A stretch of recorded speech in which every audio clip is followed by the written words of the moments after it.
ng bayan, maasahan anumang panahon. Magandang oras po sa ating lahat. Narito na ang latest update sa lagay ng ating panahon ngayon at sa magiging lagay ng panahon sa susunod na 24 oras. Sa kasalukuyan ay northeast monsoon o amihan ang nakakaapekto sa northern at central Luzon, samantalang easterlies o ang mainit na hangin mula sa dagat Pasipiko naman ang nakakaapekto sa nalalabing bahagi ng ating bansa.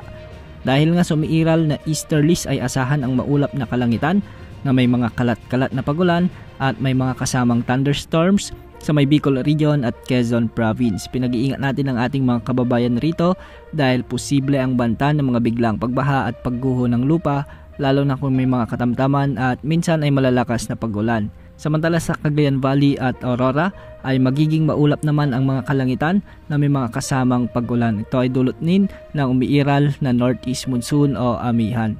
Posible rin ang banta ng mga biglang pagbaha at pagguho ng lupa, lalo na kung may mga katamtaman at minsan ay malalakas na pagbuhos ng ulan. Samantala magiging bagyang maulap hanggang sa maulap naman ang mga papawirin at may mga kasamang kalat-kalat na mahihinang pagulan dulot ng umiiral na amihan o northeast monsoon sa buong Metro Manila, sa may Ilocos Region, sa may Cordillera Administrative Region at ang nalalabing bahagi ng Central Luzon.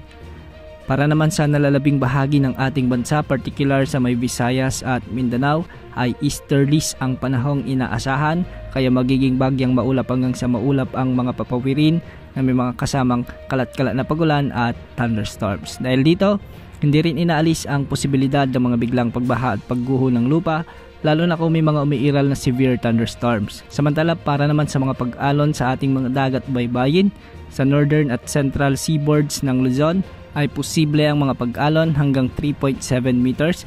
Samantalang sa nalalabing baybayin ng ating bansa ay posible ang mga pag-alon hanggang 2.5 meters. Bukas asahan pa rin ang pag-iral ng amihan at easterlies sa bansa, kaya asahan pa rin ang maulap na kalangitan na minsan ay may mga kalat-kalat na pagulan. Wala pa rin tayong namamonitor na namang sama ng panahon kaya ng LPA o bagyo na posibleng pumasok sa ating bansa sa susunod na 3 araw. Yan ang update sa lagay ng panahon. Ito po ang weather update ng bayan, maasahan anumang panahon.